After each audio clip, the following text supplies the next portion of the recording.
The rain pounded against the window of Emily's cramped apartment in downtown Chicago, mirroring the storm raging inside her. At 28, Emily Harper had always been the picture of Midwestern reliability.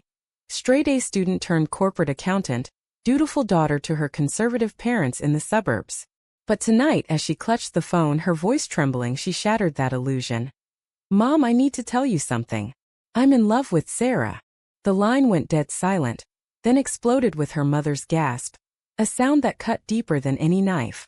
What followed wasn't acceptance or even anger.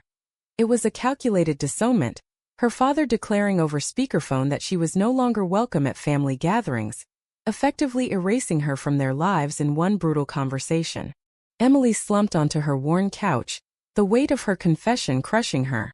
Sarah, her girlfriend of 6 months, had urged her to come out, insisting that honesty would set her free. But freedom felt like chains now. Sarah was everything Emily had never allowed herself to dream of. A 27-year-old graphic designer with a fiery spirit, tattooed arms that told stories of rebellion, and a laugh that could light up the darkest room. They had met at a local art gallery opening, bonding over shared disdain for pretentious critics. What started as friendship blossomed into stolen kisses and whispered promises, but Emily's internalized shame had kept it hidden. Now, with her family's rejection echoing in her ears, doubt crept in. Was this love worth the exile?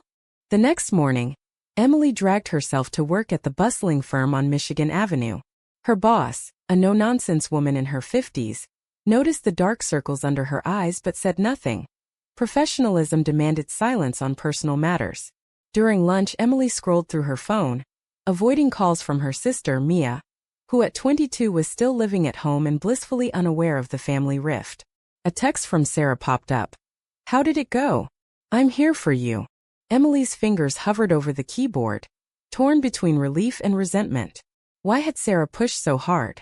In her heart, Emily knew it was her own decision, but blame was easier than self-reflection. That evening, Sarah arrived at Emily's door with takeout from their favorite Thai place, her eyes searching Emily's face for clues. "They'll come around," Sarah said, pulling her into a hug. But Emily pulled away, the warmth feeling like a trap. "What if they don't? My whole life was built around them. Holidays, traditions, that stupid annual barbecue." Sarah's expression hardened. She had her own scars from a similar coming out years ago, when her evangelical parents had sent her to conversion therapy. "You can't live for them, Em. This is us." The argument escalated, voices rising as Emily accused Sarah of not understanding the stakes, while Sarah countered that hiding was killing their relationship. By night's end, they lay in bed back to back, the silence louder than any words. Days blurred into a haze of avoidance. Emily threw herself into work, auditing spreadsheets until her eyes burned, but the numbers couldn't numb the pain. A surprise visit from Mia shattered her fragile routine. Mia burst in, her college backpack slung over one shoulder, demanding answers. "Mom and Dad are acting weird. They said you're going through something and not to contact you." "What the hell, Em?" Emily hesitated, then spilled it all, the love, the confession, the fallout. Mia's face paled, but she didn't recoil. Instead, she hugged Emily fiercely. "I don't care who you love. You're my sister." For the first time since the call, Emily felt a flicker of hope. But Mia's loyalty came with a price. She was now caught in the crossfire, torn between her sibling and her parents' expectations. As weeks passed, the family's fracture deepened. Emily's parents, pillars of their church community, spread whispers among relatives, painting her as confused and in need of prayer. Invitations to weddings and birthdays dried up, replaced by judgmental emails quoting Bible verses. Sarah, sensing Emily's withdrawal, grew frustrated. "Are you regretting us?" she asked one night over dinner. Emily's silence was damning. In a moment of vulnerability, she admitted her fears. "What if this is wrong? What if I'm just broken?" Sarah's eyes filled with tears, but she stood her ground. "Love isn't wrong. Hiding is." Their relationship teetered on the edge, each conversation a minefield of unspoken resentments. Emily sought solace in a local LGBTQ support group, held in a community center on the north side. There, she met others with similar stories: rejection, isolation, but also resilience. One woman in her 40s shared how she had lost her job after coming out, only to rebuild stronger. Inspired, Emily decided to fight back. She wrote a letter to her parents, pouring out her heart. The years of denial, the joy Sarah brought, the plea for understanding. Mailing it felt like a declaration of war but also liberation. Little did she know it would ignite the next explosion. The response came swiftly. A family intervention orchestrated by her parents. They showed up unannounced with Mia in tow, her father clutching a pamphlet for reparative therapy. "This isn't you, Emily," her mother pleaded, tears streaming. "We can fix this." Emily's blood boiled. "Fix me? Like I'm defective." The room erupted in accusations, her parents blaming Sarah for corrupting her, Emily defending her choices, Mia trying to mediate but failing. Sarah, who had been waiting in the bedroom, emerged to stand by Emily's side. "Leave her alone," Sarah demanded. The standoff ended with her parents storming out, disowning Emily fully and warning Mia to choose sides. In the aftermath, Emily and Sarah clung to each other, but cracks formed. Emily's guilt over dragging Mia into the mess gnawed at her. Mia, pressured at home, began distancing herself, her texts growing sparse. Emily's work suffered. A major error in an audit led to a stern warning from her boss. Society's subtle judgments piled on, stares from neighbors, awkward silences at social events. Yet amid the chaos, Emily began questioning deeper. Was her love a rebellion or her truth? The answer would demand more sacrifices than she imagined. Emily stared at the error report on her desk, the red underlines mocking her distraction. 2 months after the intervention, her life was a battlefield of divided loyalties. Work, once her sanctuary, now amplified her stress. Colleagues whispered about her personal issues, fueling paranoia. Sarah suggested therapy, but Emily resisted, fearing it would confirm her family's narrative of brokenness. Instead, she channeled her energy into rebuilding bridges, starting with Mia. A coffee meetup at a cozy spot near Northwestern University, where Mia studied, seemed promising. "I miss you," Emily said, stirring her latte. Mia nodded, but her eyes darted away. "Mom and Dad are making it hard. They say if I see you, I'm enabling sin." The words stung like acid. Emily pressed. "What do you believe?" Mia hesitated, then admitted. "I support you, but the church stuff messes with my head. What if they're right?" Betrayal twisted in Emily's gut. Mia, her ally, was wavering under parental pressure. The conversation devolved into tears, Mia promising to think it over but leaving Emily feeling more alone. Back home, Sarah listened patiently, but tension simmered. "You can't force her to choose," Sarah said. Emily snapped. "Easy for you to say. Your family's already written you off." The jab landed hard. Sarah's face crumpled, revealing old wounds. Their night ended in separate rooms, the first of many. Society's weight pressed heavier. At a company networking event, Emily overheard a client joking about those liberals pushing agendas. She bit her tongue, but inside rage brewed. Later, confiding in a coworker she trusted, the response was lukewarm. "Just keep it private, you know?" The isolation deepened, pushing Emily toward desperate measures. She researched reconciliation stories online, finding tales of families mending over time. Inspired, she called her parents, voice steady. "Can we talk? No judgments." Her mother's response was cold. "Only if you end things with that woman." Emily hung up, the ultimatum fueling her defiance. Sarah, sensing the drift, planned a weekend getaway to Lake Michigan. The drive was silent at first, but the crashing waves loosened tongues. "I love you, Em, but I can't be your secret anymore," Sarah confessed. Emily nodded, realizing her hesitation was eroding their bond. They recommitted that night, walking hand in hand along the beach, ignoring curious glances. But reality intruded upon return, a voicemail from Mia. "I need space. This is tearing me apart." Emily's heart shattered. Her sister's withdrawal felt like the ultimate betrayal. Work escalated the crisis. A promotion opportunity arose, but rumors of her lifestyle reached HR. During the interview, the panel's questions veered personal. How do you handle stress from family matters? Emily deflected, but doubt lingered. She confided in Sarah, who urged transparency. Own it. They'll respect you more.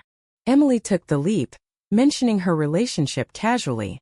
The fallout was swift, a polite rejection email citing cultural fit. Devastated, Emily confronted her boss. Was it because I'm gay? The denial was unconvincing, leaving Emily job hunting in a market rife with subtle discrimination. Amid the turmoil, Emily attended more support group meetings. There she befriended Lena, a 35-year-old teacher who had navigated similar waters. Lena's story of losing custody battles due to her orientation horrified, yet empowered Emily. You have to choose your battles, Lena advised. Emily applied it to Mia, sending a heartfelt email. I love you no matter what. Take your time. Mia's reply was tentative but warm, a crack in the ice.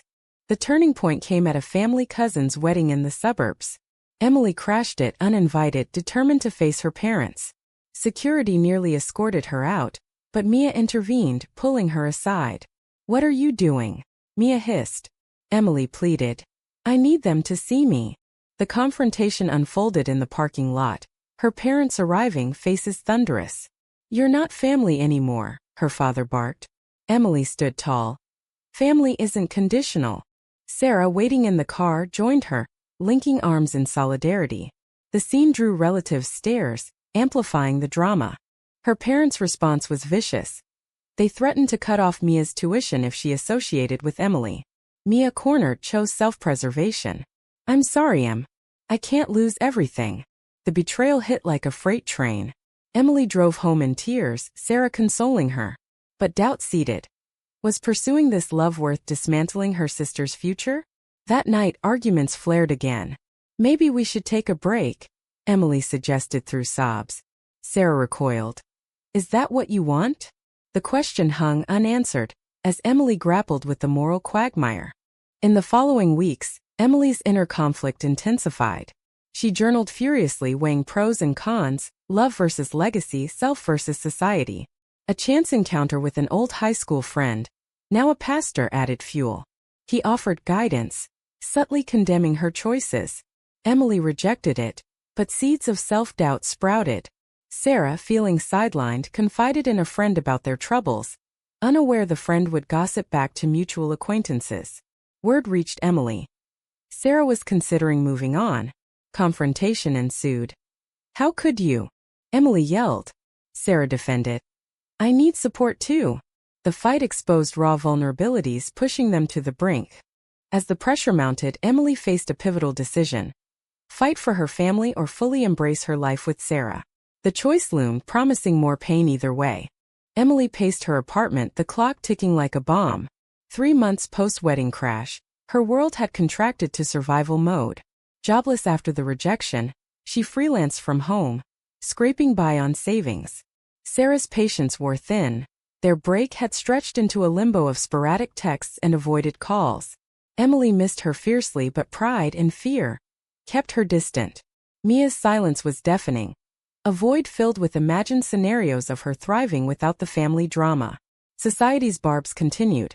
A landlord's sideways glance when renewing the lease, a doctor's probing questions during a checkup. Emily internalized it all, questioning if visibility was worth the scrutiny. A breakthrough came via Lena from the support group. Lena invited her to a panel discussion on LGBTQ rights at a Chicago library. There, speakers shared stories of triumph over adversity. Legal battles won, families reconciled. Emily spoke up during Q&A. How do you rebuild after betrayal? The panelists' response resonated. Forgiveness starts with self, then boundaries.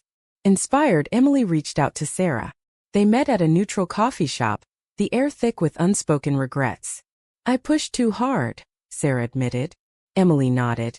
And I pulled away. They agreed to try again, slowly, with therapy as a condition. Therapy unearthed buried traumas.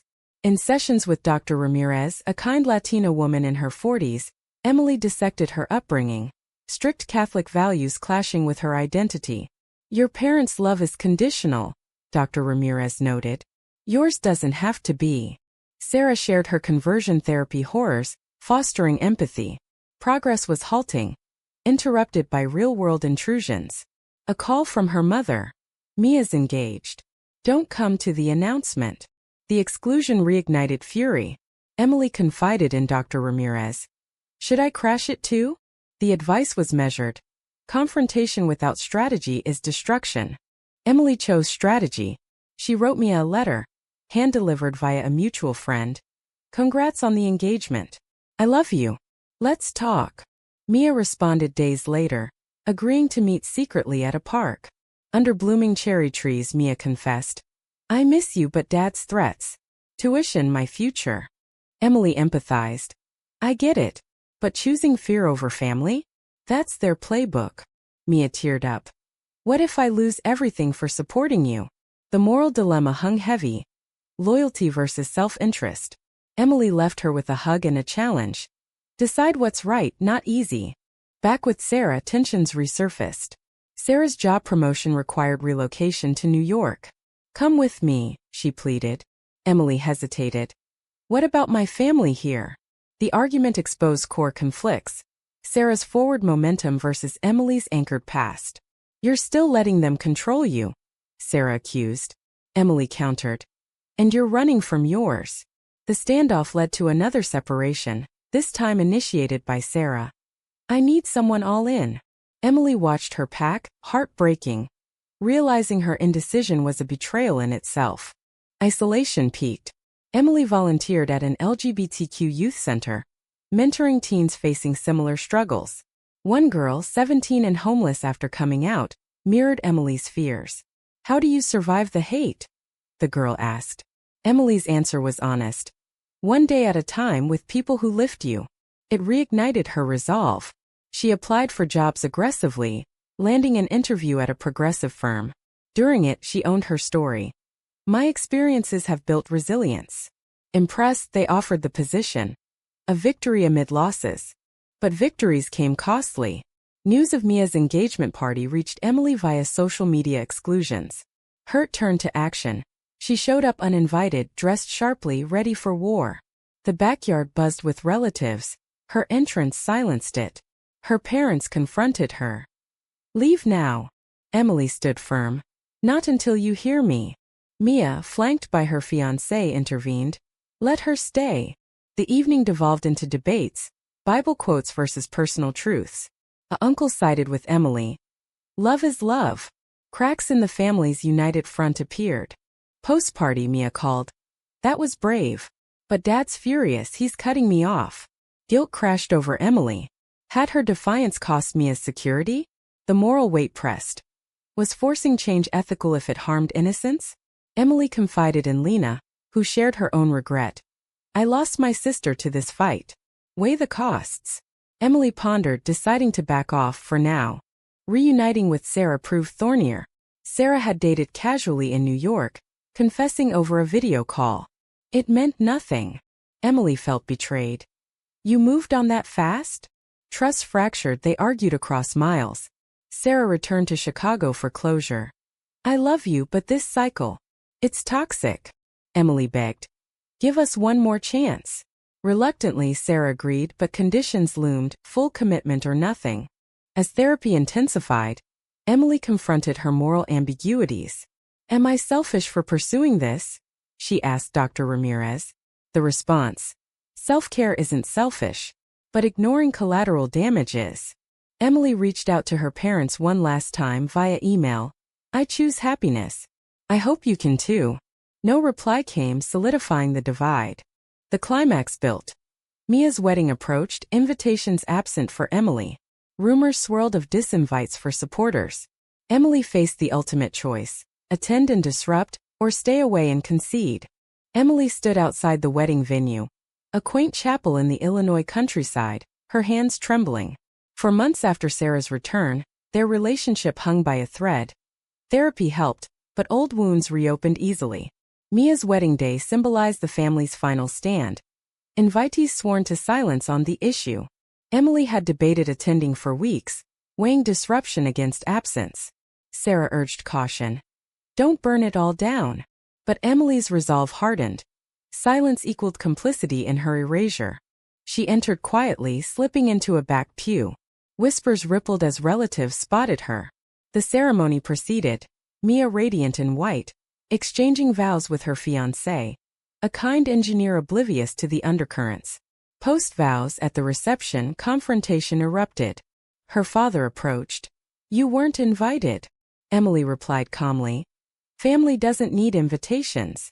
Her mother joined, pleading. Not today. But Emily pressed. When then? When it's convenient to acknowledge me. Mia, overhearing, pulled her aside. Please. This is my day.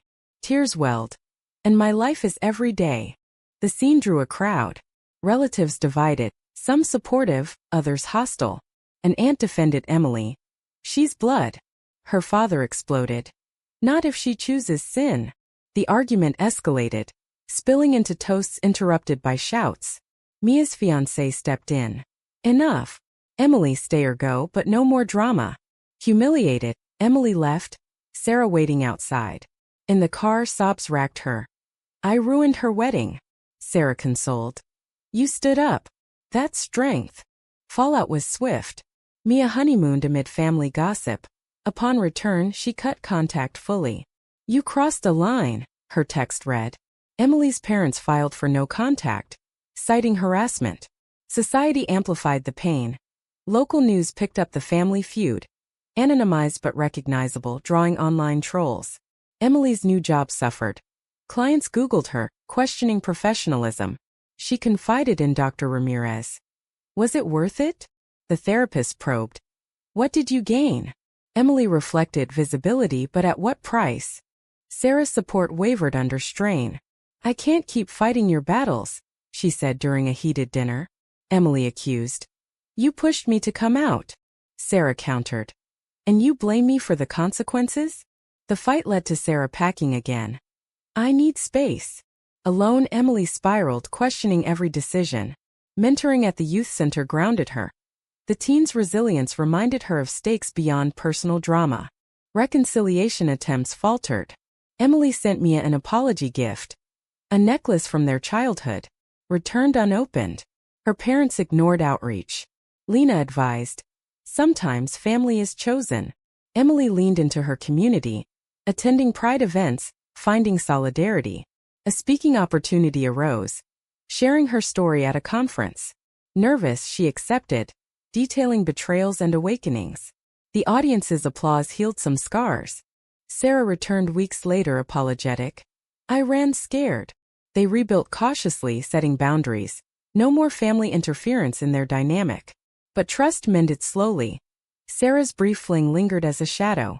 Emily forgave, but vigilance remained. A twist came via an unexpected ally. Mia's fiancé, Alex. He called secretly. Mia's miserable. She misses you but fears backlash. Emily met him covertly. Tell her I love her. No conditions. Alex mediated, arranging a neutral lunch.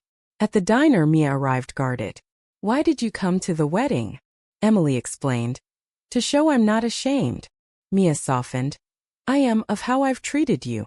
Tears flowed, they hugged, vowing slow mends. But Mia warned. Parents won't budge. The partial victory emboldened Emily. She confronted workplace bias, filing a complaint that led to sensitivity training. Society's shifts, evolving laws, cultural changes offered hope. Yet, personal costs mounted. Therapy bills, lost connections, emotional exhaustion. As winter set in, Emily and Sarah planned a commitment ceremony, small, intimate, a defiance of norms. Invites went to chosen family. Mia attended secretly, defying parents. The event was joyous, vows exchanged under string lights. But post-ceremony, a call from her mother. We heard. This is the end. Emily hung up, empowered rather than broken. Awakenings deepened. Emily realized her journey wasn't just about love, but ethics, balancing self-truth with others' pain. She wrote an op-ed for a local paper, sparking debates on family dynamics in queer contexts. Responses varied. Support, vitriol, introspection. The final test loomed. Christmas. Emily hosted an alternative gathering for outcasts. Sarah by her side, Mia sneaking in. Laughter filled the air. A new tradition born from ashes. But shadows lingered, her parents' absence a reminder of irreversible choices. Emily pondered the prices paid. Relationships severed, careers derailed, psyches scarred. Yet, in the mirror she saw strength forged in fire. Emily gazed out the window of her new office, overlooking the Chicago skyline, a symbol of her hard-won stability. 6 months after the commitment ceremony, Life had settled into a fragile equilibrium. Her job at the progressive firm flourished. She led diversity initiatives, turning pain into purpose. Sarah, now fully committed, worked remotely from their shared home. Their bond stronger for the trials. Mia visited regularly, her marriage thriving despite parental estrangement. The sisters rebuilt, sharing laughs over coffee, avoiding sore topics. But the family's core remained fractured. Parents silent, relatives divided. Society's evolution offered glimmers. Pride parades swelled, laws protected more. Yet, personal battles persisted. Emily faced online harassment after her op-ed, trolls dredging up wedding drama. She reported it, but scars lingered. Mentoring expanded. She counseled a young woman mirroring her story. Family rejection, moral quandaries. How do you know if it's right? The mentee asked. Emily replied. When the peace outweighs the pain. Tensions resurfaced with an unexpected inheritance. Her grandmother passed, leaving a will favoring Emily despite the rift. Her parents contested it, claiming undue influence from her lifestyle. The legal battle dragged on, courtrooms echoing with accusations. Emily testified calmly. Love doesn't invalidate legacy. Mia supported her secretly, risking further alienation. Sarah stood by, but stress tested them. Late nights arguing finances, futures. This fight's consuming you, Sarah said. Emily admitted. It's for us, all of us pushed aside. The case settled in Emily's favor, but victory tasted bitter. Funds tainted by division. She donated part to LGBTQ causes, a moral salve. Her parents' defeat widened the chasm. They moved to Florida, severing ties completely. Mia, heartbroken, chose limited contact with them. I can't endorse hate. The decision cost her holidays, traditions, echoing Emily's losses. Awakenings culminated in a book deal. Emily chronicled her journey, titled Fractured Bonds. Writing unearthed deeper insights, how societal norms fueled internal conflicts, how choices rippled outward. Reviews praised its raw honesty, sparking panels where Emily debated ethicists. Is coming out a moral imperative? Audiences divided, mirroring her turmoil. In quiet moments, Emily reflected on betrayals.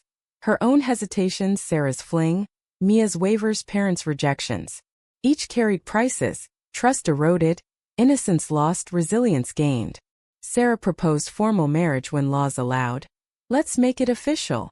Emily agreed, planning a simple courthouse affair. Mia officiated, a poignant full circle. Yet, doubts whispered. Had her defiance been righteous or reckless? Society judged variably. Some hailed her as hero, others as homewrecker. At a book signing, a reader challenged. You destroyed your family for love. Was it selfish? Emily paused. Love demands truth, but truth demands sacrifice. The story closed on a family reunion of sorts. Mia hosted a neutral dinner, inviting parents via ultimatum. Accept or stay away. They declined, solidifying the new normal. Emily, Sarah, Mia, and Alex toasted to chosen bonds, laughter masking undercurrents of loss. In the end, Emily stood taller, scars badges of battles won. But the question lingered, inviting reflection. Was forcing family to confront prejudice a moral victory? Or did it unjustly impose pain on the innocent?